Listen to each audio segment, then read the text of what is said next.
Taxes o buwis na naman ang naging sentro ng mainit na talakayan sa Kamara.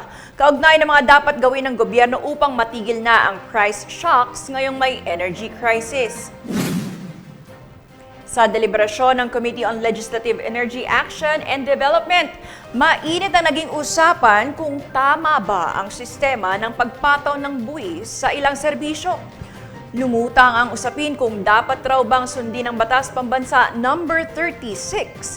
Tinutukoy dito ang taxability ng electricity services sa Metro Manila na pinapatawan ng 10 centavos per kilowatt hour kung kumukonsumo ito ng 600 kilowatt hours pataas. Paliwanag ng Meralco, hiwalay ang buwis na ito sa value-added tax na binabayaran din sa pagkokonsumo ng kuryente. Kailangan ng immediate relief. So mga VAT na yan, lalong-lalo na sa Metro Manila. Kaya biruin mo yung Meralco, 14 pesos na. Kasi sinisisi dahil ang daming nakakarga ng mga universal charges at saka VAT. Sana, because you are an action attorney, action ka agad this afternoon, malaman namin yung legal opinion ninyo. Kasi basically, kahit hindi ako lawyer, ay double taxation na to.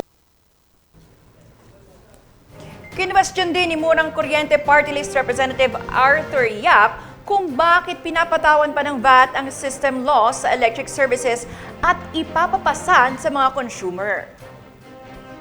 Sabi ng NTRC na consumption tax yung VAT. So kung consumption VAT yung tax, anong kinonsume ng Filipino consumer doon sa systems loss? Wala naman siyang na-consume doon. Wala naman siyang nagamit doon. So, bakit pa natin binabat yung systems loss? That should be removed. Paglilinaw ng DOE, hindi doble o triple taxation ang nangyayari sa generation charges dahil wala namang VAT na ipinapatong sa output tax na dumarating sa mga consumer. Ang suwestyon ni Yap, imbes na mamigay ng ayuda sa publiko, bawasan na lang ang mga bayarin sa kuryente.